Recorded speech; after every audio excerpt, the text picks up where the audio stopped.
We're back, Black Hat 2024 in the Four Seasons in our studio. I've got Dave Kennedy with me. Some of you guys might have known of this guy. He likes to make himself well known. Gets on CNN and all the time, and technically he's here representing IANS as a faculty member, but I've had a long time since I've caught up with Dave, so I thought I'm going to just commandeer his time and we're just going to chat and catch up. I like this approach. Sounds good to me. I'm in. Yeah. Binary defense, trusted sec, the shirt, it's all that. How the hell have you been, Dave? I've been doing really good. Life has been great. I don't travel as much as I used to, hanging around with the family and kids. Started multiple other companies. I think I have 7 companies now. I don't know why. Just keep doing it. Yeah, right. But they're all going good and life is good, man. How about yourself? I've been pretty busy. This was a watershed year for me, doing a lot of conference speaking. Yeah. I used to doing a lot of keynotes. I just got done doing Sky Talks over at B-Sides. Oh, yeah.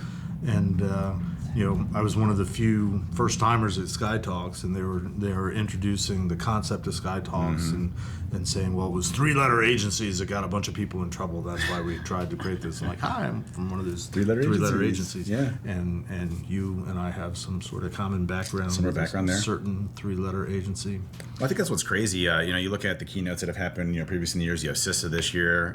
The tonality, I think, around government has completely changed, right? And from the government within, I think that's what you see where the collaboration between government and community and industry and everything else really kind of coming through. And I think that's an awesome thing. And I don't know if you saw the Microsoft report from CISA, probably one of the most scathing ones I've seen. Got some good credibility coming out there, and it's cool to see. I think the integration of government taking a lot of advice from private sector and really trying to bring that through to how you defend the country and nation. So right. Well, very different when we were in. Well, it was and it wasn't, and I do admit I have a bias, and because I wasn't railroaded out of NSA, but I left very abruptly, let's say, because of I bumped head with the bureaucracy and the politics. Yep. and definitely heavy. Wasn't really prepared for that. I don't even know if you know my story, but we don't need to go into it here. But I've always had this sort of knee-jerk reaction to NSA and the agencies that have come since 9/11 and stuff like that. They mean well, but they don't really cut it in the real world. That's one knee-jerk reaction, but they also have an arrogance in we're the 3-letter agency and we're the this, that, and the other. Of course, I feel that way about most people because I've been in this business for 40 years. Yeah. And, I've been interviewing people for the last 2 days here that are experts with 20 years of experience. I'm like, I've been doing this over 40 years. I'm only 27, so. I know, you're a baby. You worked the system pretty well. Yeah. But, when I was at NSA, starting the first pen testing team, Red Team, which paved the way for a lot of things. We were, to use a military analogy, we were the first wave. We were, you're a Marine. Yep. Marines are gloriously known for being the first on the beach and the first to get taken out. Right? Funny story about that, just really quick. When I was going through boot camp, I'm like, first of all, what did I do? As mistakes were made. But because you're a little kid going into boot camp and everything. But what kind of clicked for me in the Marines was I was going through Marine combat training, and one of the instructors is like, we're doing a fake simulated war, and there was a bunch of people on top with guns pointing down at us. And the guy's like, take that hill. I'm like, well, sir, if we take the hill, we're gonna die. He's like, that's what Marines do. You charge forward and you die, and the people behind you die, and the people behind you die, and then eventually the people that are behind you are gonna make it up. So that's what Marines do. Marines go and die and go for it. I'm like, okay, I set up for something crazy here. So. What's the biggest battle from World War One? Everybody, basically all the Marines died. Yeah, well, Iwo Jima was one of our biggest ones for World War II. But World War One, it's a something forest. There's a big display at the Marine Corps Museum. Yes, I know what you're talking about. Yes, we both know what we're talking about. Yes. Anyway, so I think we got the name Teufelshunden from Devil Dogs. Yes. Yes.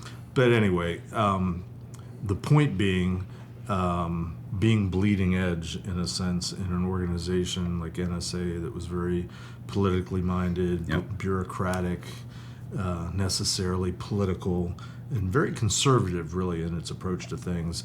Doing something like penetration testing was really outside of the lines.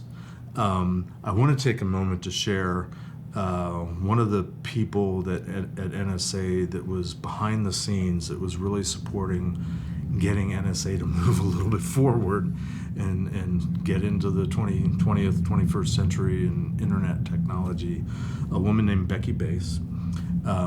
She was sort of our den mother when we were forming the pit and were doing pen testing at NSA back in the mid-90s.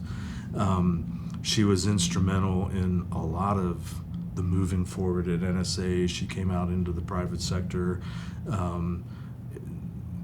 It's unfortunate that more people these days don't know about her because she did so much foundational things. She was one of the members of something called the Cabal of the Curmudgeons, which are people that get together with Gene Spafford, Spaff, who again, one of the pioneers in internet security. And she got me into the Cabal of the Curmudgeons. She nominated me in 2017 at RSA. That's awesome. And then a few months later, she died. And I had a chance to catch up with her and spend some quality time, so it was really special. Today happens to be her birthday. And I wanted to give just a public acknowledgement. Spaff messaged this morning that today is her birthday, and let's remember the day she was born, not the day she was died, type of thing. You may not know it, Did not know her but she's personally, largely responsible legendary, yes. for what we were doing Yeah, today. absolutely. Well, happy birthday. And while we're on the topic of just throwing names out, I know, we haven't been on Twitter, because we stopped doing that a while ago. But Twitter's been blowing up the last 2 days because a friend of ours in the industry, Ray Redacted, happens to have a son that's competing in the Olympics. The mountain or the And rock climbing. He does speed climbing. Crazy. He climbs a rock wall in less than 5 seconds. Insane. I've watched so many videos of Ray, that Ray has posted, and obviously in the Olympics, and this kid is incredible. I mean, and what a proud papa, man. He is the proudest papa I've ever seen in my life, and rightfully so. So Ray's amazing. I like Ray. Yeah, so I wanted to give a shout out to Ray, and more importantly, I mean, what did Ray do? He just contributed sperm. Sam, his son, 18 years old, competing in the Olympic, and Hey, there's got to be genetics in there, right? I mean, it has to be, right? Yeah, Ray, take credit where you can. But Sam, hats off to you. He tonight in a few hours at like 3:37 a.m. our time, Pacific time. He's going to be competing in the final. Of course, this kid. He's leaps and bounds ahead of everybody I've seen. Like, I mean, we're talking holds the world record. Seconds. Yeah, he set the Olympic world record, which is always different from the world record.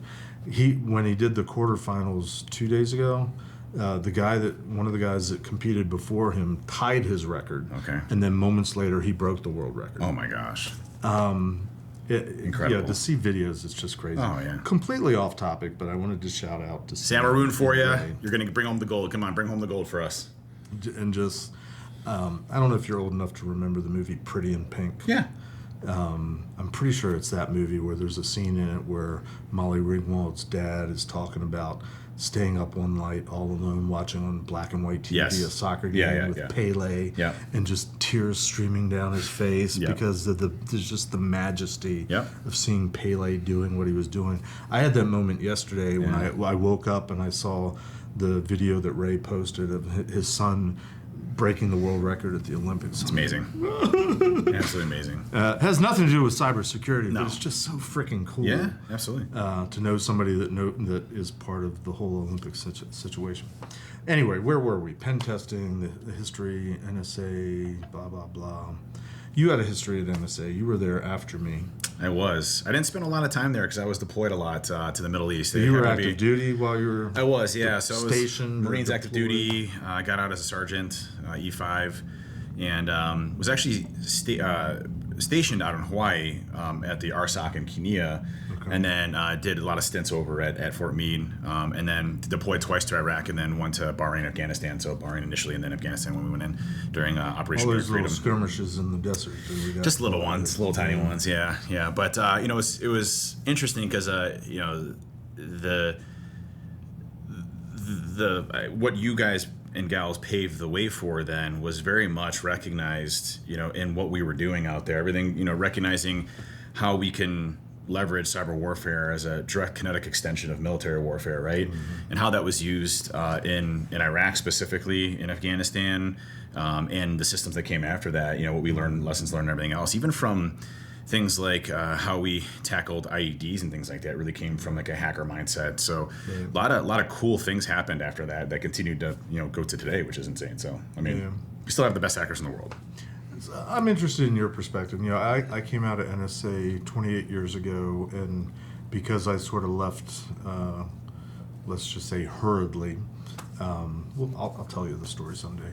But I wasn't and am a little bit jaded about NSA, but objectively, what I learned in my time in InfoSec, which is what we called it back then. I still prefer InfoSec personally, by the way. So yeah. Well, I still don't know what cyber means, me neither. frankly.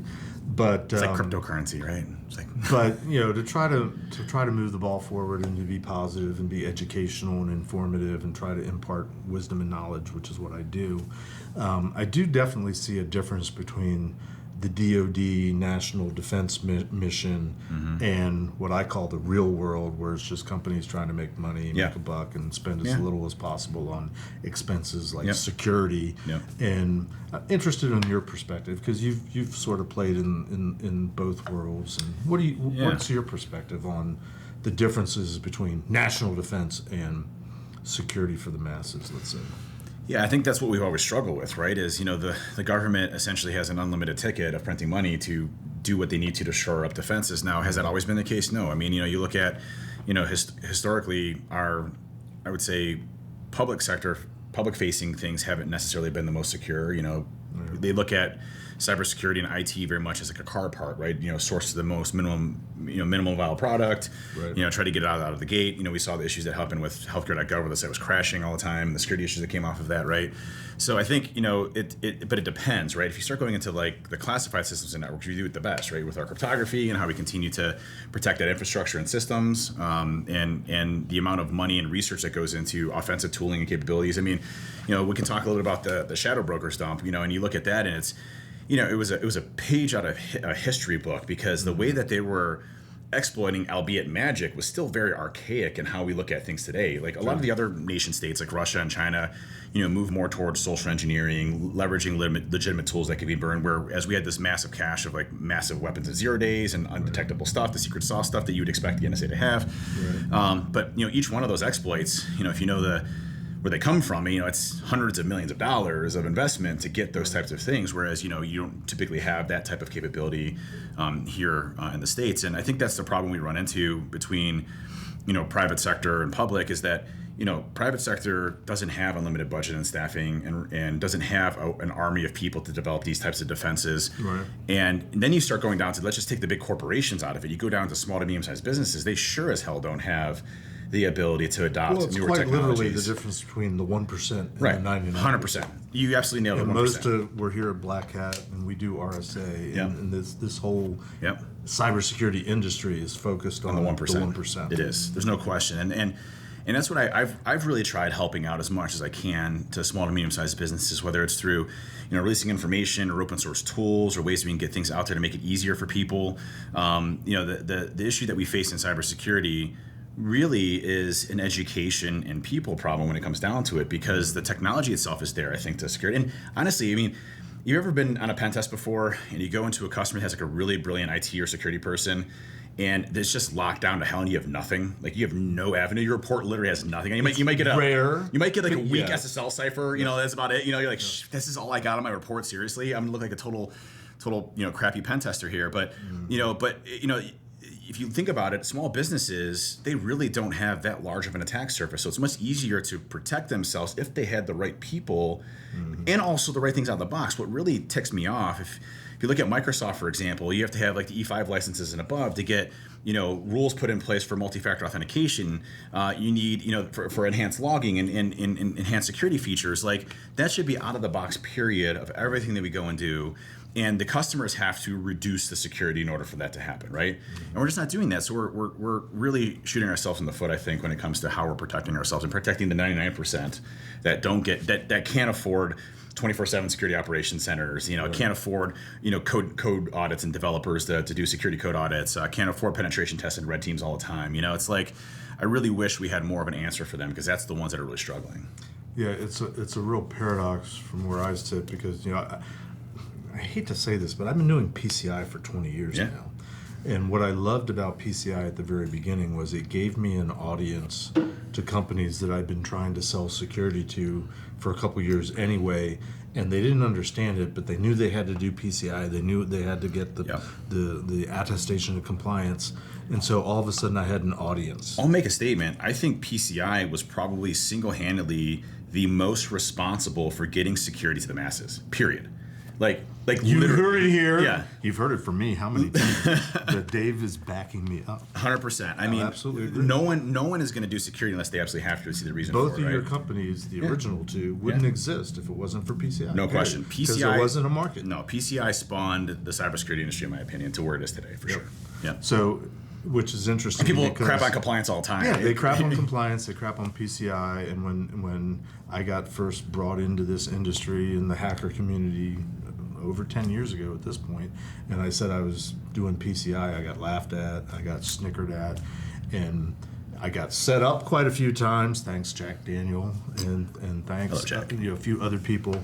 He introduced me to Corman, Josh Corman, and he's like, "You guys should talk PCI sometime," not knowing that Josh had a very verbal and very effusive opinion on PCI, and even Jericho. Yeah.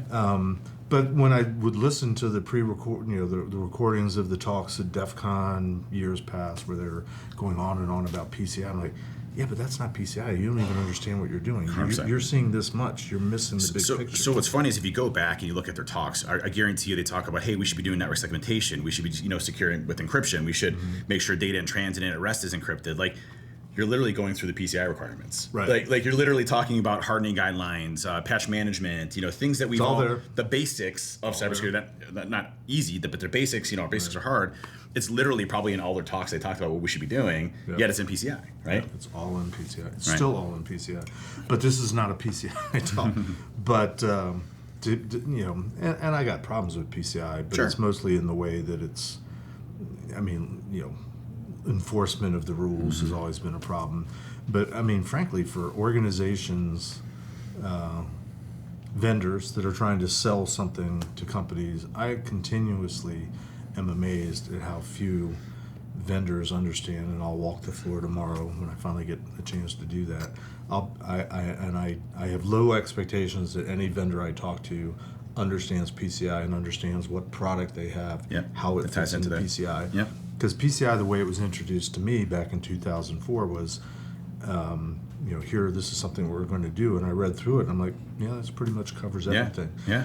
Conceptually and objectively. And it's gotten better over time, too. Yeah.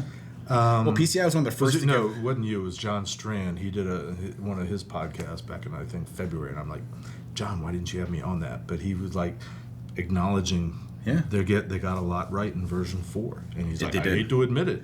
Well, PCI was one of the first, like when we came out with the penetration testing execution standard as a standard for penetration testing, PCI was one of the first to release guidance saying, hey, these are the methodologies you should be following, the penetration testing execution standard. They've always been innovative on how they're focusing. Now, again, understand you have malicious compliance. You have companies that will argue findings that are high, mediums, lows, whatever. Right. You have ones that'll, malicious compliance in a lot of ways. But at the end of the day, it's by far the most comprehensive standard I think we have out there that allows security to actually effectively work. When's the last time you saw a massive critical retail data breach? Been a while. It's been a while. You're not seeing the Targets, the Home Depots, the Jimmy Johns, the big ones that we used to see with the massive credit card fraud. So don't get me wrong, they still happen, but they're minute in nature in comparison to what they used to be. And again, largely due to PCI. Well, the problem is twofold. One is you hit a bunch of little companies. And there are a lot of little companies that don't have the scrutiny and the attention that PCI expects. They don't make the headlines. For every major breach, there's probably 1,000 small companies that are getting compromised. That's one aspect of it. The other aspect of it is that, and this is more of a question, or for me it's a hypothesis, I guess, that the paradigm of PCI was built on bad guys were stealing credit card data because they could make money off it and commit fraud. Somewhere along the line, they're like, oh, we don't have to steal data. Right. We just have to hijack it and encrypt it. And so ransomware came along. And as a business objective for the bad guys, it makes sense to do what you're going to be able to do to make money. Way better. And I often wonder, we're not doing better. It's just the focus is now shifted towards ransom. And from an educational perspective, we're talking about data security, confidentiality, integrity, and availability, where PCI is all about confidentiality. Right.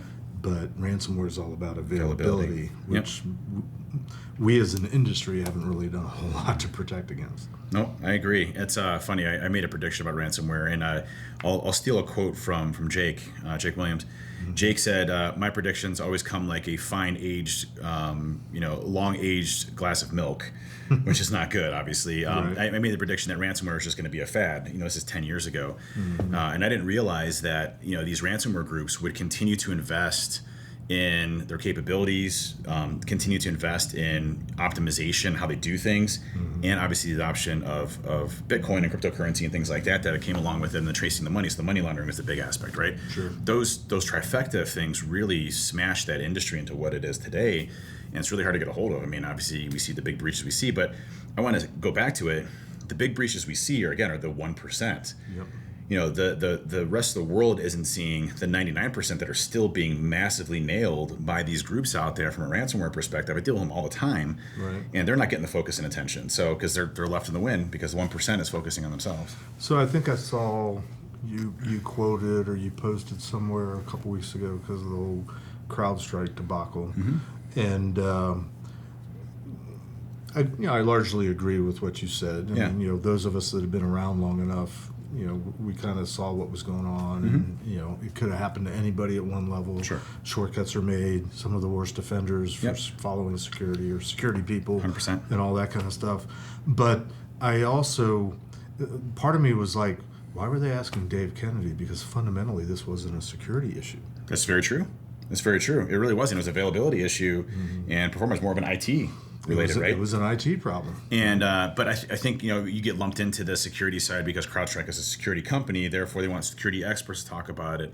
And but here's the thing. I am uniquely qualified to talk about that because we have our own products that push updates out and things like that. So we also, and you've never had a bad update, right? We definitely have had bad updates, but that's why we have staggered rollouts now, right? And that's why we have a lot of QA in place to make sure that those things don't happen. And there's a lot of things, checks and balances you have to have in place, especially in today, especially if you're running in Ring 0, if you're running kernel, that's a very, unstable environment, especially as you start getting across other things that are, conflicting with you. ELAM is very specific off of what they want. They don't want you touching your kernel driver every single day from a configuration file update, right? It's going to be very specific. So I think there's a lot of missteps they had there. At the same time, I'm sympathetic to them because they have a complex job. They have some amazing people working there. It was definitely this group of the century. They're going to pay for that, based on their popularity and everything else. I think they'll rebound and be fine. But, I think at the end of the day, they could have. We've always been very forgiving as a society for major breaches because I think at the end of the day, most of us will say, well, my dad used to say, "There, but for the grace of God, go I." Yeah. So most of us are mature enough to. Yeah, that could have happened to me too because we do the same type of stuff. And glad it was you, not me. Well, and I do dislike, and this is always something that's been a nitpick of mine of the industry, is like if something negative happens, everybody is opportunistic in attacking that, right? And instead of feeling compassion for the people that are working on that issue right there that are already under a lot of stress, and it's just compounding and then crushing that even more, making that, exacerbating the issue. I think, during those periods of time, we should be, helping people, spreading positivity, trying to get systems back up online, concerted effort of how, the best ways to do it. And the community did do that. A lot of people did do that, right? They're posting, hey, here's how you fix it. Here's the thing when the advisories or guidances were out. Right. We had people on the ground, that were working at these companies, repairing and fixing themselves. So I think, a lot of us were, but, you have that part of the industry that's like, always crapping on every single person that makes a mistake, and we all make mistakes. I make mistakes. Hey, because I do Security Weekly, I'm on a whole bunch of media PR mailing lists. I'm sure you've never made a mistake, by the way, talking on Security Weekly once. I mean, never made a misstatement that wasn't true. I usually try to qualify. Sure. I think this is the case. Yeah, but I mean, we all I'm make happy mistakes. to be corrected. Right. But I got swamped by emails of all sorts of the ambulance chasing vendors and PR firms. That's one hey, thing. Talk to our expert about the CrowdStrike problem. So funny story about it. I'll give you a little insight into binary. Our board said, hey, what are we doing about, helping out our customers, which was the thing, and what's our statement going to be going out? And my response back was, listen, we should not be ever negative against what's going on in fire chasing, saying we're better or things. We're not. This could happen to anybody. So let's be sure to help people, to be positive about it, and to give support where we need it. But we cannot be the ones that are like, hey, we're better than this. No, it's not the case. It happened to anybody. So, pop quiz, quick question. People, process, technology, the three legs of the stool. Yeah. I believe process at the end of the day is what is the cause of all the failures. The CrowdStrike incident, when it's all said and done, if and when they ever publish this is what happened, it'll be a cascade of little innocent events, but all point to process failure. Agree, disagree? It's funny you mentioned that. Jake Williams said the exact same thing today. We were at an IONS event today, and Jake was talking about the issue with social engineering isn't education awareness. Yep. It's the process that people follow. And by the way, not feeling empowered by that process. Mm-hmm. So, you get a boss that calls you and says, hey, I need you to wire $100,000 to this bank account. Well, he's my boss. He's telling me to do it. However, you got a process in place that was like, hey, no, I need to hang up, call you, and get a verbal confirmation. Different story, right? The process is usually where the breakdowns occur in all of these different areas and facets, whether it's, patch management process, whether it's, initial access process where, somebody clicked the link and, we had push notifications and, they don't know to hit deny if it doesn't coming from your specific, system. So, right. Yeah, I would agree with you that, all of them are problematic, but what it comes down to, when the root cause comes down to, it's usually multiple process failures that occur that make these things happen. MGM's a great example of that. Mm-hmm. Using voice modulation software, called a help desk person. The help desk person didn't follow the process, I'm sure, right? They bypassed the process because they perceived somebody of power or authority wanting to have them go and do something, so they wanted to please that person, right? And if you look at... Which underscores, and this is something I think that's endemic, and we've seen it, I've seen it from the very beginning, 30 some odd years ago. You have the rules in place, mm-hmm. but then there's but so-and-so says we need this. Right. And so there's this assumed bypass. We got to bypass the rules. And that risk acceptance is a great... also is a process. Failure. Yeah, risk acceptance is another great example of that. Hey, we're going to accept this risk, because it's too costly, whatever, and we're going to circumvent the process for the business, right? Well, okay, if you understand what the real risks are, but I'd say 9 times out of 10 they don't, right? So when you're doing a risk acceptance process, you're completely circumventing your own process to allow that to happen. So we got a lot of work to do. And I think a lot of it has to come down to how do we empower managers, directors, leaders within the organizations to have solid processes that are cybersecurity focused. Now that is something that isn't happening. We don't have directives down to sales, marketing, the machine lines, whatever, that enable directors and people for There's for a lot of cybersecurity wheels processes. in motion in our industry, and there's a lot of things that are accepted. I get fed up hearing experts talking about stuff, and all they're doing is repeating what somebody else told them. I think that at the end of the day, based on growing up and learning this craft in what arguably is the organization that started information security, because it was the name of the organization, and who did it back in the day? It was the military and the DoD. Kicked off the private sector. The difference to me was there was a culture of everybody understood the do's and the don'ts, and they understood why it was important to follow the rules. And I stumbled upon that the hard way. I learned a lesson as a young person that, why do we have to follow these stupid rules? There's all these other things. But the idea that everybody understood what they should and shouldn't do, what I've seen as a problem in the way this is played out in the private sector, at least, is people have one of two beliefs. Security is somebody else's problem, so I don't have to worry about it or think about it. And sort of companion to that is the belief that, well, anything I'm allowed to do must have been approved or blessed, and somebody's watching it. So I don't have to worry, or I don't have to think about it. Well, so wrapping things up and closing out here, I think for sure you hit the exact word that is necessary for cybersecurity to be effective, and that's a cybersecurity culture. Right, and that's one that empowers people to be able to make decisions. They don't feel like they have to be able to do something that they know is wrong or think is wrong, and it empowers them. And I'll tell you, 9 times out of 10, when we get busted on a red team engagement, when we get busted on a pen test, whatever we're doing, it's because they have a cybersecurity culture.